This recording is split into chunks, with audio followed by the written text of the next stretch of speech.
오늘 하나님께서 우리에게 주시는 은혜의 말씀 야고보서 3장 13절에서 18절까지의 말씀을 우리가 다 같이 함께 합독하겠습니다. 너희 중에 지혜와 총명이 있는 자가 누구냐? 그는 선행으로 말미암아 지혜의 온유함으로 그 행함을 보일지니라. 그러나 너희 마음속에 독한 시기와 다툼이 있으면 자랑하지 말라. 진리를 거슬러 거짓말하지 말라. 이러한 지혜는 위로부터 내려온 것이 아니요 땅 위의 것이요 정욕의 것이요 귀신의 것이니 시기와 다툼이 있는 곳에는 혼란과 모든 악한 일이 있음이라.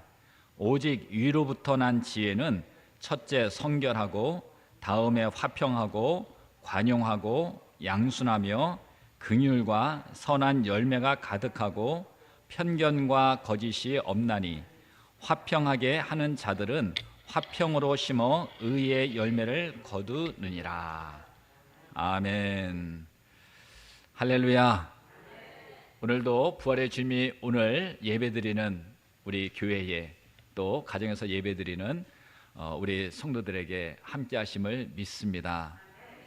자, 우리 이 시간 가정에서 예배 드리는 분들은 본인에게 또는 옆에 분들에게 인사하시고, 우리 좀 멀리 떨어져 있지만 서로 이렇게 눈으로 인사하면서 함께 인사 나누겠습니다. 주님의 이름으로 사랑합니다. 축복합니다. 예, 할렐루야. 예. 자, 오늘도 주님 안에서 우리에게 좋은 일이 일어날 줄로 믿습니다. 읽었던 본문 말씀 야고보서 3장 13절에서 18절 말씀을 중심으로 위로부터 내려온 지혜가 필요한 이유라는 제목으로 우리가 함께 은혜 받기 원합니다. 따라해 보겠습니다. 위로부터 내려온 지혜가 필요한 이유. 한 번 더 해보겠습니다. 위로부터 내려온 지혜가 필요한 이유. 예. 자, 코로나 바이러스로 인해서 체계가 바뀌고 또 환경이 바뀌고 생활 습관이 바뀌고 있는 요즘에 어느 때보다도 지혜가 필요하다, 이런 생각을 참 많이 하고 있습니다. 정말 이때 우리에게 정말 귀한 지혜가 있어서 이 어려움을 잘 이겨냈으면 좋겠다, 이런 생각을 가져봅니다. 조신영이라고 하는 분이 쓴 책이 있어요. 경청이라는 책입니다. 경청. 자, 이 책에 보면 말하는 것은 지식의 영역이고 듣는 것은 지혜의 영역이다라는 말이 있어요. 자, 말하는 것은 무슨 영역이요? 지식의 영역. 듣는 것은 지혜의 영역이다라는 말이 있어요. 또 이것을 사자성어로 이청득심이라는 사자성어도 있습니다. 이청득심. 자, 귀 기울여 듣는 것은 사람의 마음을 얻는 지혜라는 뜻입니다. 자, 귀 기울여 듣는 것은 무엇을 얻는 지혜요? 사람의 마음을 얻는 지혜라는 뜻입니다. 사실 말하는 것도 힘들고 듣는 것도 힘들어요. 하지만 지혜 있는 사람은 들을 줄 아는 사람이라는 거예요. 자, 들을 줄 아는 사람이 지혜 있는 사람이다. 즉, 경청이라는 행위는 아무나 할 수 있는 게 아니라는 거예요. 쉬운 것 같으면서도 어려우니까 이 경청, 이 들어준다는 것은 정말 쉽지 않은 일이다라는 것입니다. 그래서 아무나 할 수 없어요. 이 시간에 하나님의 말씀을 경청하고 있는 우리 모든 성도님들에게 하나님의 지혜가 충만하시기를 간절히 축원합니다. 하나님의 지혜가 오늘 이 자리에 함께 예배하는 우리 모두에게 충만하기 원합니다. 여러분, 지혜로우세요? 여러분, 지혜롭다고 생각하세요? 내가 지혜로운지 궁금하시면 가족이나 옆에 분들에게 한번 물어보세요. 내가 지혜롭냐고. 왜냐하면 정말 내가 지혜로운 것은 자신이 잘 몰라요.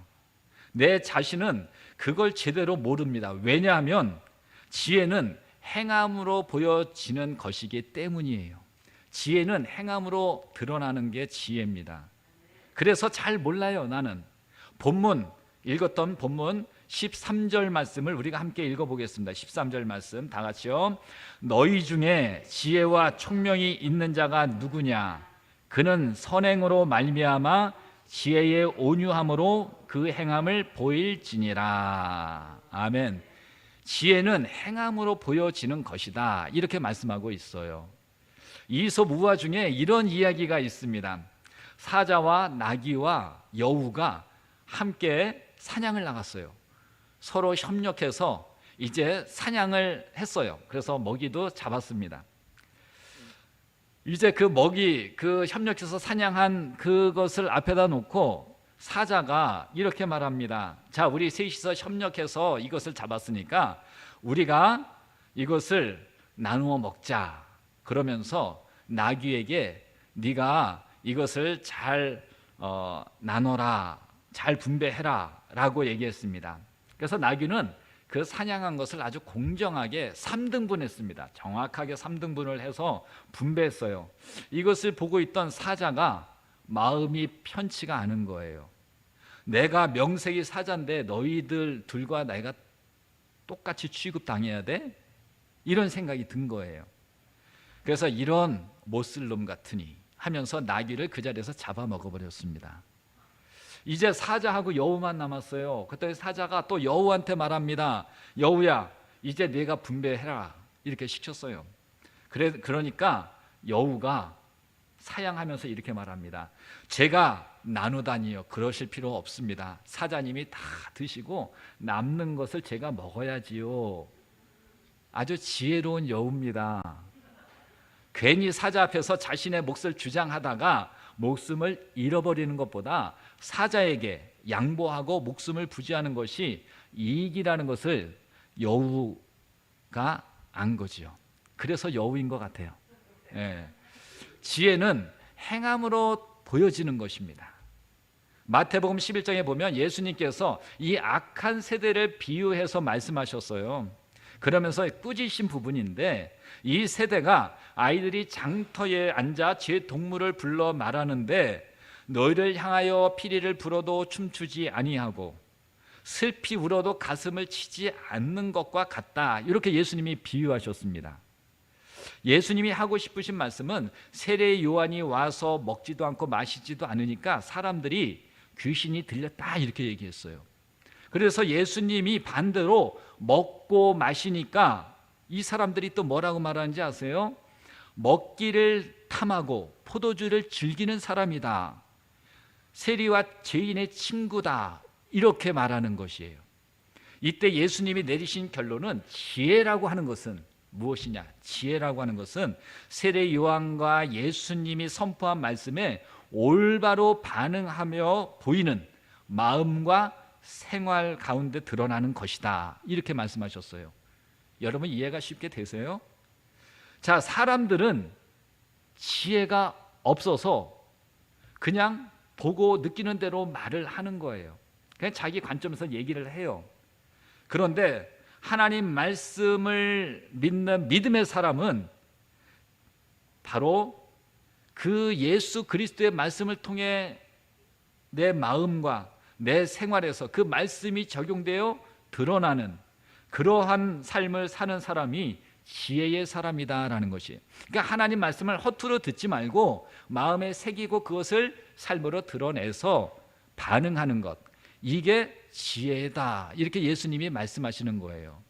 그러니까 말씀을 막 들었을 때 그냥 피리 불어도 뭐예요?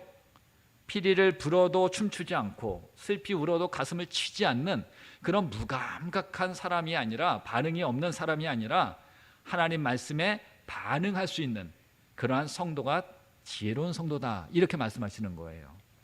오늘 말씀에 야고보 사도는 이 편지를 읽고 있는 교인들에게 묻습니다. 너희 중에 지혜와 총명이 있는 자가 누구냐? 이렇게 묻고 있어요. 지혜라고 하는 것은 어떤 상황에 있어서 행할 바를 제대로 판단하는 게 지혜입니다. 어떻게 행동해야 되는가, 그것을 잘 판단하는 게 지혜라는 거예요. 총명은 어떤 상황에 대해서 제대로 이해하고 있는 것에 대해서 말하는 거예요. 총명은 잘 이해력이 있는, 잘 이해하고 있는 부분을 총명이다 이렇게 얘기하죠. 어떤 상황이 일어났을 때 그 상황을 제대로 이해하고 바른 판단을 내리고 행동으로 나타나는 사람이 있다면 그 사람이 총명하고 지혜로운 사람이다 이렇게 말할 수 있는 것이에요. 오늘 말씀을 보면 야고보는 특히 사람들과의 관계 속에서 필요한 지혜를 말하고 있어요. 야고보서에 기록된 말씀, 오늘 이 본문 말씀은 우리가 생활 속에서 나타나는 지혜에 대해서 말하고 있어요. 관계에 관한 지혜는 어떤 지혜보다 중요합니다. 관계를 잘 다스리는, 관계를 잘 맺을 줄 아는 그 지혜는요, 정말 우리 생활에서 꼭 필요한 지혜입니다. 관계에 관한 지혜, 모든 사람이 관계 속에서 살아가기 때문에 그래요. 우리가 한 사람도 관계 차단하고 사는 사람은 없습니다. 모든 사람이 그 관계 속에서 살아가는데, 사람이 태어나는 것도 남녀 관계 속에서 태어나는 거예요. 그리고 이후에 세상에 태어난 그 이후에 살아가는 수많은 그 관계를 가지면서 살아가게 되는 것이에요. 가족과의 관계, 친구와의 관계, 교회에서는 성도들과의 관계, 직장에서는 동료들과의 관계, 끊임없이 관계 속에서 우리는 살아가게 되어 있습니다. 관계가 없어 보이는 사람, 혼자 사는, 관계 맺지 않고 혼자서 외톨이같이 사는 사람도 들여다보면 그것도 하나의 관계입니다. 어떤 사람은 관계성이 좋은 사람이 있고 어떤 사람은 관계성이 아주 안 좋은 사람이 있어요. 그래서 그냥 외톨이처럼 사는 사람이 있어요. 그 모든 것이 다 관계에서 일어나는 일들이라는 것입니다. 사람은 관계로부터 시작해서 관계를 맺으며 살아가다가 관계 속에서 죽게 됩니다. 그래서 아리스토텔레스는 인간은 사회적 동물이다 이렇게 말했던 것 같아요. 사회, 어떤 관계 속에서 우리는 벗어나 살 수 없는 존재다라는 거죠. 그렇기 때문에 사람들과의 관계를 잘 설정하는 것, 지혜롭게 하는 것은 아주 중요한 거예요. 관계 속에서 지혜를 잘 맺어가는 것은 정말 중요합니다. 가장 중요한 제가 이 반세기 이상을 살아왔잖아요. 그런데 이렇게 살아오면서 길지는 않지만 그래도 가장 중요한 요소 3가지를 말하라고 한다면 그 중에 하나를 저는 주저하지 않고 관계라고 말할 수 있어요. 관계가 정말 삶에 있어서 중요한 요소다라는 거죠. 좋은 관계는 인생의 자산이에요. 정말 우리 인생의 자산, 돈이 많은 게 자산이 아니고 정말 좋은 인간관계를 맺고 살아가는 것이 자산이다라는 거죠. 결국 남는 것은 사람이기 때문이에요. 기쁠 때 함께 기뻐해 주는 사람, 슬플 때 함께 울어주는 사람, 이런 사람이 정말 우리에게 필요한 거잖아요. 제가 하나님께 감사드리는 것 중에 하나가 바로 이런 사람들이 저에게는 있기 때문에 저는 하나님께 정말 감사드리고 있습니다.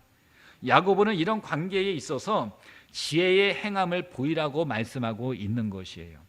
오늘 말씀을 통해서 우리가 지혜의 그 관계 속에서 살도록 하기 위해서 성경은 우리가 어떻게 행할 것을 요구하고 있는지 말씀을 통해서 우리가 함께 은혜 나누기를 원합니다. 먼저 성도가 보여야 할 지혜는 위로부터 오는 지혜여야 한다는 것이에요. 그러면 지혜에도 종류가 있다는 얘기잖아요. 그런데 우리가 정말 꼭 붙들어야 하는 지혜는 위로부터 내려오는 지혜를 붙들어야 한다. 야고보는 지혜를 말할 때 위로부터 내려온 지혜가 있음을 말하고 있습니다. 위로부터 온 지혜라고 하는 것은 하나님으로부터 오는 지혜를 말하는 거죠. 그런데 반대로 위로부터 오지 않는 지혜가 있습니다. 그게 뭐예요? 야고보는 그러한 지혜를 15절에서 말하기를 땅 위의 것이요 정욕의 것이요 귀신의 것이니 라고 말하고 있습니다. 땅 위의 것이요 정욕의 것이요 귀신의 것이다. 바로 이게 하늘로부터 오지 않는 지혜, 땅에서부터 오는 지혜를 말하고 있습니다. 세상의 지혜는 하늘로부터 온 지혜와 비교할 수가 없어요.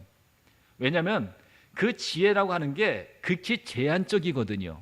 무궁무진한 지혜 같지만 그렇지 않아요. 한정된 제한이 있는 지혜입니다. 또 세상의 지혜는 땅 위의 것에 관한 것이기 때문에 하늘의 것에 대해서는 알지 못합니다. 하늘에 대해서 알 수 있는 지혜가 아니에요.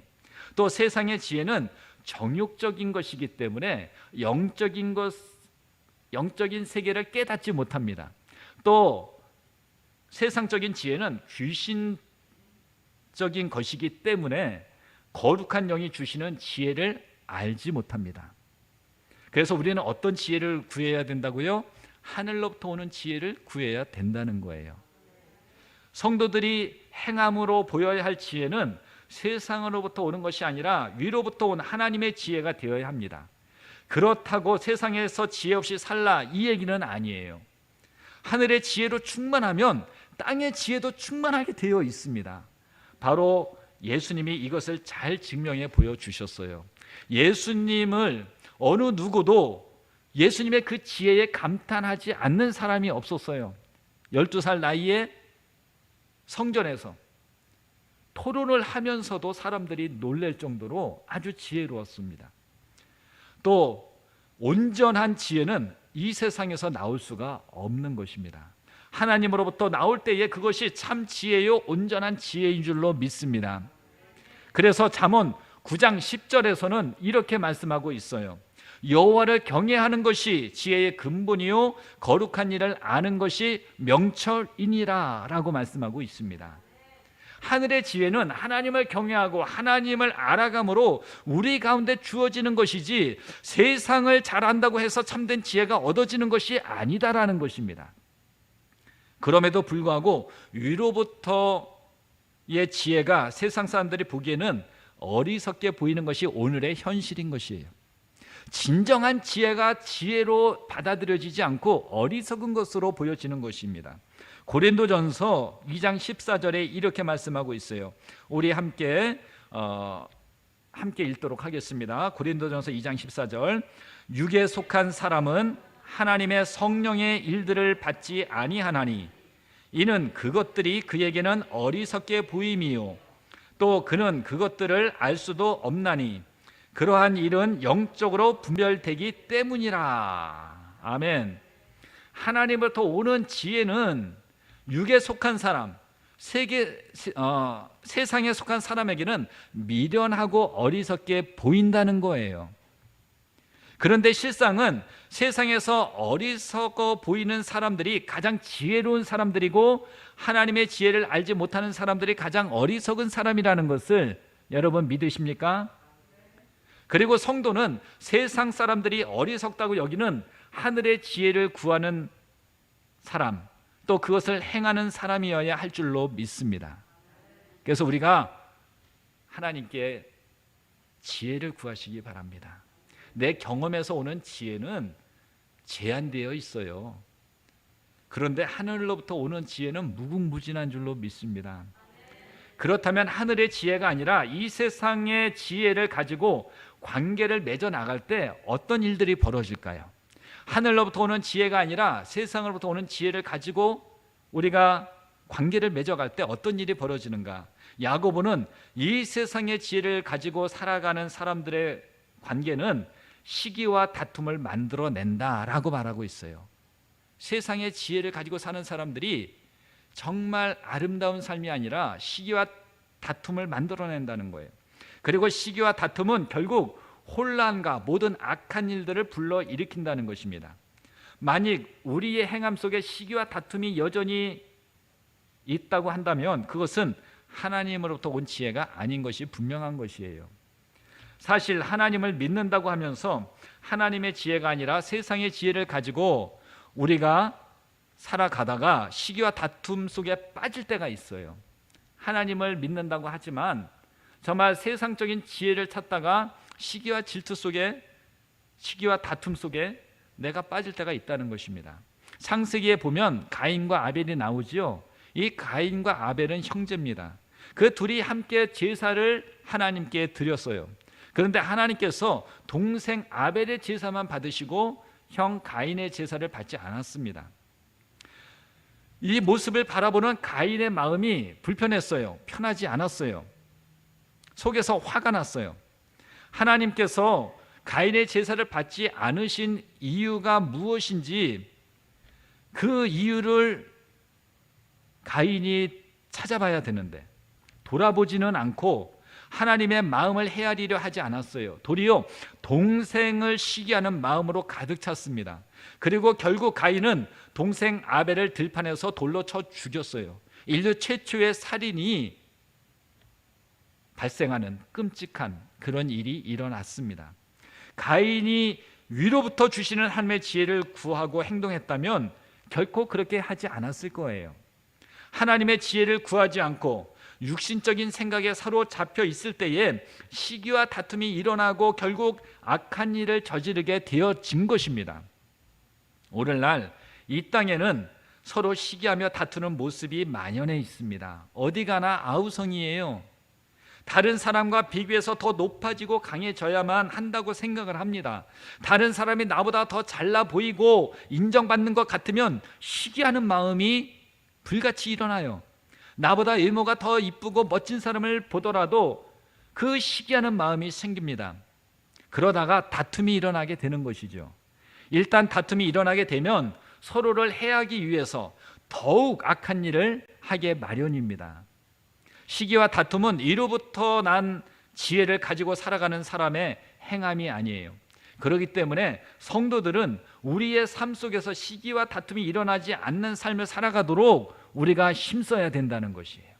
내 마음에 시기와 질투, 시기와 미움, 시기와 다툼이 일어나지 않도록 우리가 마음을 잘 다스릴 수 있어야지 우리가 지혜로운 삶을 살 수 있는 것입니다.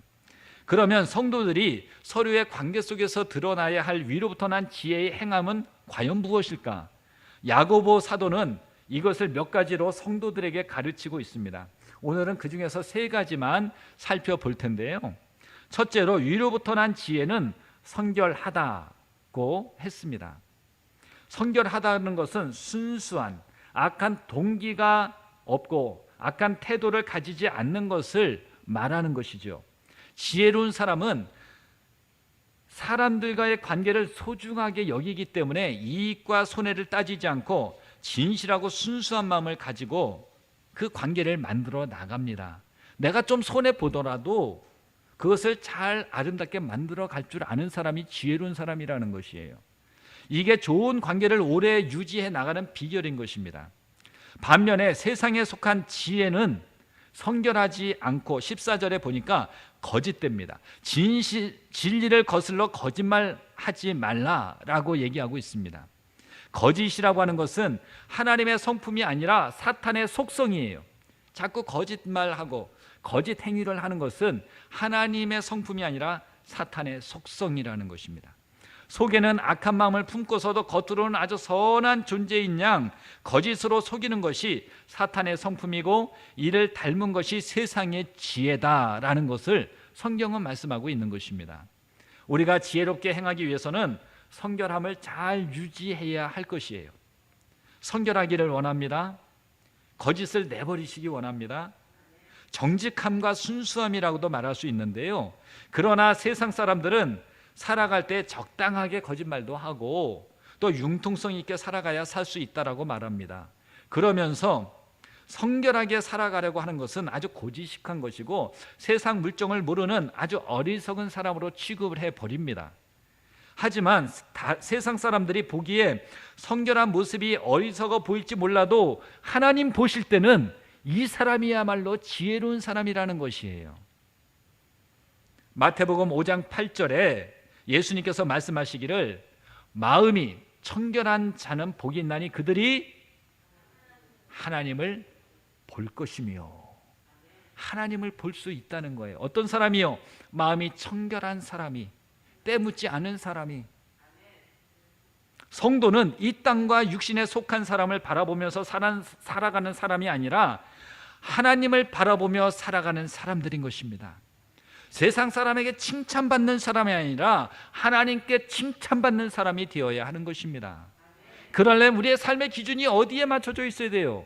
하나님께 맞춰져 있어야 되잖아요. 세상 사람에게 비율을 맞추며 사는 사람이 아니라 하나님 마음에 합한 사람으로 살아가야 되는 것이 성도들인 것입니다. 마음이 청결한 자가 하나님을 볼 것이라고 했어요. 정말 지혜로운 사람은 성결한 마음을 가지고 이 세상에 살아가다가 하나님까지 보게 되는 사람인 줄로 믿습니다. 두 번째로 위로부터 난 지혜는 화평하고라고 말합니다. 야고보는 시기와 다툼은 하늘로부터 난 지혜의 모습이 아니라고 했어요. 반대로 위로부터 난 지혜는 화평인 것입니다. 화평. 자, 잠언 17장 1절에 우리가 잘 아는 말씀이죠. 마른 떡 한 조각만 있고도 화목한 것이 제육이 집에 가득하고도 다투는 것보다 나으니라 라고 했습니다. 오늘날 세상에 많은 사람들이 사회적으로 성공하면 그리고 풍요하게 살려고 얼마나 애를 쓰는지 몰라요. 세상에서 성공하면서 풍요하게 살려고 애쓰는데 관계가 좋지 못해서 다투며 불화 가운데 살아가는 사람이 또 너무 많은 것이에요. 가진 것은 많은데 마음에 평안이 없어요. 늘 다툼과 분쟁 속에 사는 사람이 많습니다. 그런데 하늘의 지혜를 가지고 사는 사람은 잘 먹고 풍요하게 사는 것보다 화목한 관계를 맺으며 살아가는 것을 더 중요하게 생각하는 사람들이라는 것이에요. 그래서 우리가 관계를 잘 가질 때 마음에 화평이 오는 것이에요. 기쁨이 오는 것이에요. 다른 사람들과 화평하고자 하는 것은 하늘의 지혜를 가진 사람들의 특징인 것입니다. 그리고 하나님께서 우리에게 보여주신 지혜가 바로 그것이라는 것입니다. 우리가 좋은 관계 맺도록 힘쓰시기 바랍니다. 좋은 관계 결코 손해볼 일 아니라는 것이에요. 하나님께서 지혜를 더해 주실 줄로 믿습니다. 하나님은 죄인된 우리들과 화평하기 위해서 자신의 하나밖에 없는 아들을 이 땅에 보내주시고 십자가의 죽음을 통해 화목 제물이 되어지도록 내어주신 분이 하나님 아버지세요. 또 예수님께서도 하나님과 죄인들이 화목해 되도록 자신을 십자가에 못 박았던 것입니다. 하나님께서 우리와 화평하기 위해 힘쓰셨습니다. 그렇기 때문에 화평을 사랑하는 사람들은 하나님의 마음을 품은 성도인 줄로 믿습니다. 우리가 화평하기를 원하는 사람이 하나님의 마음을 품은 사람들이에요. 평화를 구하는 기도, 프란체스카의 그 시, 그 하나하나를 들여다보면 다 하나님의 마음이 녹아져 있다는 것을 알 수가 있고요. 우리도 그런 삶을 살고 싶은 그런 마음의 소망이 생깁니다. 왜 그래요? 하나님의 마음을 품은 성도의 마음을 우리가 가졌기 때문이에요. 하지만 화평한 인간관계는 저절로 이루어지지 않아요. 그냥 자연스럽게 우리가 화평의 사람이 되지 못해요. 예수님은 누가복음 6장 28절로 29절에 이렇게 말씀하십니다. 우리가 함께 다 같이 읽겠습니다. 너희를 저주하는 자를 위하여 축복하며 너희를 모욕하는 자를 위하여 기도하라. 너희의 이 뺨을 치는 자에게 저 뺨도 돌려대며 내 겉옷을 빼앗는 자에게 속옷도 거절하지 말라라고 하셨습니다. 나를 저주하고 모욕하고 뺨을 때리고 내 겉옷을 뺏어가는 사람과 화평하기가 쉬워요, 어려워요? 인간적으로 쉽지 않을 정도가 아니라 불가능할 것 같아요. 저 같으면 못할 것 같은 그런 마음이 생겨요. 자신이 없습니다. 왠지 그냥 있으면 멍청한 사람으로 취급되고 바보 취급당할 것 같아서 본때를 보여줘야지 하는 그래야 자존심이 세워질 것 같은 그런 마음이 들어요. 어떻게 저런 나쁜 사람에게 내 모든 것을 다 줄 수 있는가? 이야말로 바보구나. 이런 스스로의 생각이 들기 때문에 우리는 그것을 어렵게 생각하는 거예요. 그런데 예수님은 그러한 이들과 다투지 않고 화평하는 지혜의 방법을 우리에게 가르쳐 주셨어요. 예수님은 상대방을 축복하랍니다. 상대방을 축복하고 기도하고 다른 뺨도 돌려주고 다른 뺨도 때리도록 돌려주고 또 속옷까지도 주라는 것이에요. 어리석어 보일지 모르지만 이것이 하나님께서 우리에게 주시는 지혜인 것입니다. 어렵지요? 별로 마음에 막 닿지 않죠. 근데 하나님이 이런 사람이 정말 지혜로운 사람이라는 것이에요.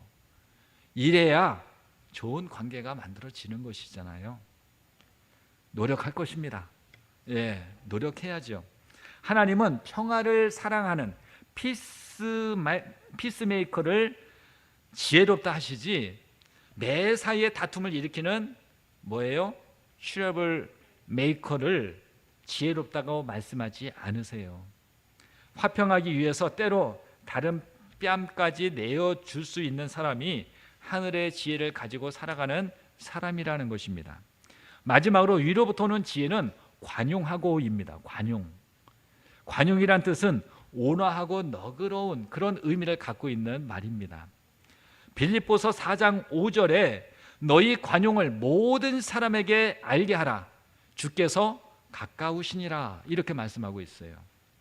사도 바울은 빌립보 교인들에게 서로를 너그럽게 대해 줄 것을 말하고 있습니다.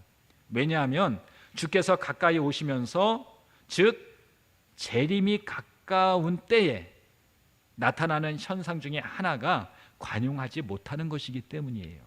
남을 덮어주고 남에게 배려해 주지 못하는 그런 마음이 주님의 그 재림이 가까울수록 더 많아진다는 것이에요.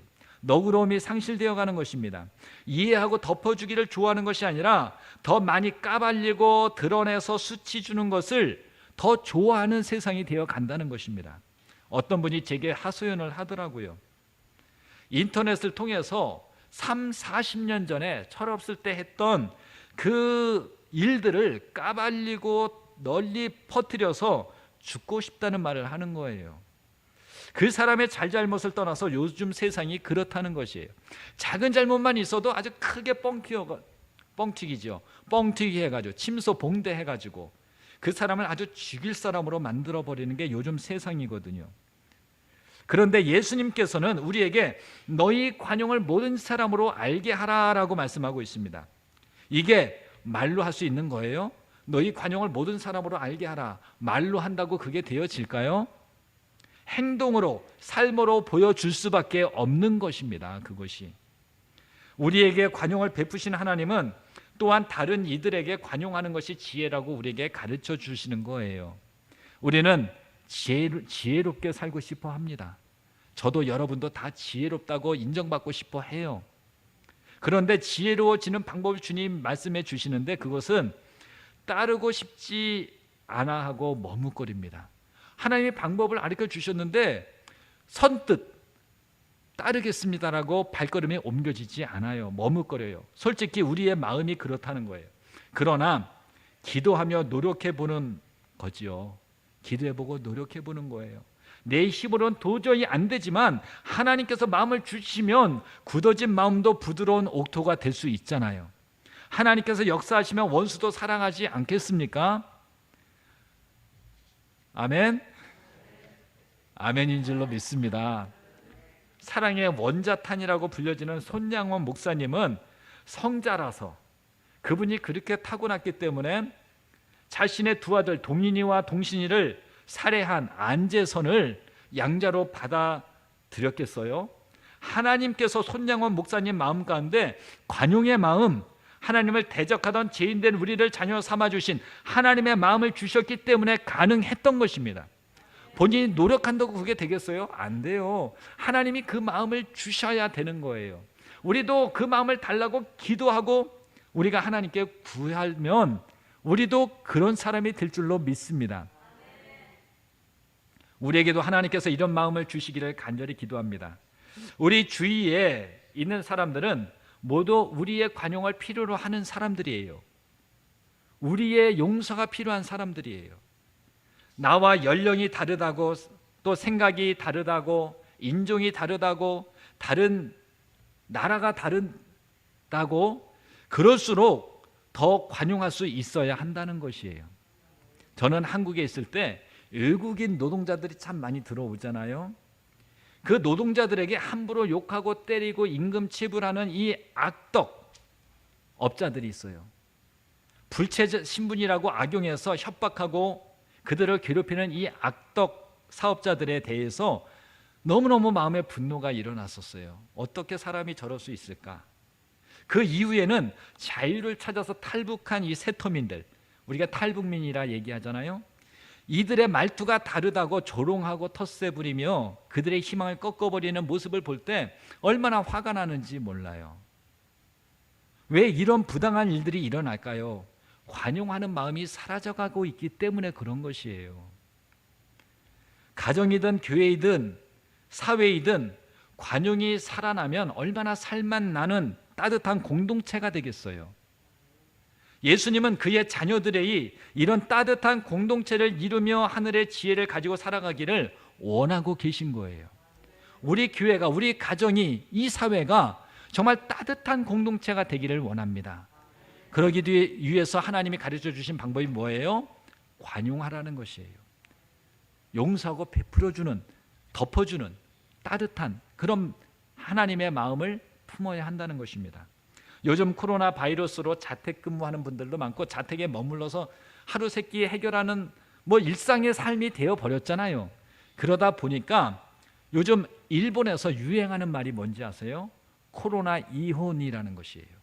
일본뿐만 그런 건 아니에요. 중국도 그렇고 한국도 그렇고 생활 체계가 바뀌어버리니까 술 먹고 씻지도 않고 잔다고 그게 눈에 아주 눈에 보기 싫어서 내가 결혼 잘못했다 생각하고 여러 가지 생각을 한다는 거예요.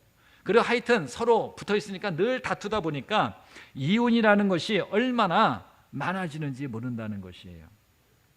너무 참아야 할 게 많은 거예요. 그래서 이혼을 고려한다는 것입니다. 너무 참아야 할 게 너무 많으니까 속 터져서 못 살겠다, 나 이혼해야 되겠다, 이렇게 말하는 거예요. 관용의 마음이 사라져 가는 게 현실인 거예요. 세상의 지혜로는 한계가 있는 것이에요. 하나님의 지혜가 아니면 해결할 수 없는 문제가 아닌가, 이런 생각도 해봅니다. 하나님을 믿는 사람들은 이 세상의 지혜가 아니라 하늘로부터 내려오는 지혜를 가지고 살아야 합니다. 위로부터 오는 지혜는 하나님께서 주신 지혜이기 때문이에요. 그래서 위로부터의 지혜는 하나님의 성품을 드러내고 있는 것입니다. 내 성품이 아니라 하나님의 성품을 드러내는 게 하늘로부터 오는 지혜를 통해서 드러나는 것입니다. 결국 지혜롭게 산다는 것은 하나님의 성품을 닮아간다는 의미이기도 한 것입니다. 야고보서 1장 5절에 이렇게 말씀하고 있어요. 1장 5절 다 같이 한번 읽겠습니다. 너희 중에 누구든지 지혜가 부족하거든 모든 사람에게 후히 주시고 꾸짖지 아니하시는 하나님께 구하라. 그리하면 주시리라. 아멘.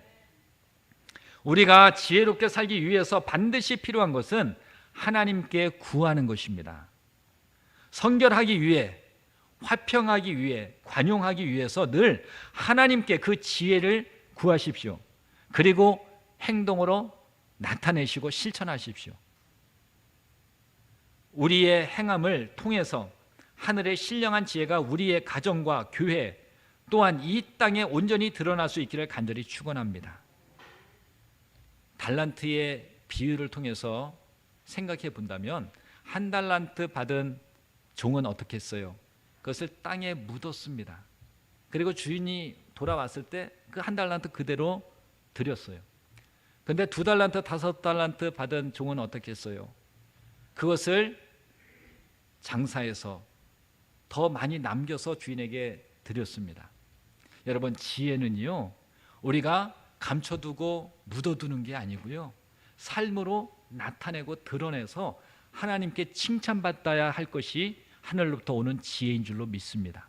이런 지혜의 삶을 우리가 모두 다 사시기를 주님의 이름으로 간절히 축원합니다. 기도하겠습니다. 우리가 말씀을 생각하며 우리가 합심해서 통성으로 기도합니다.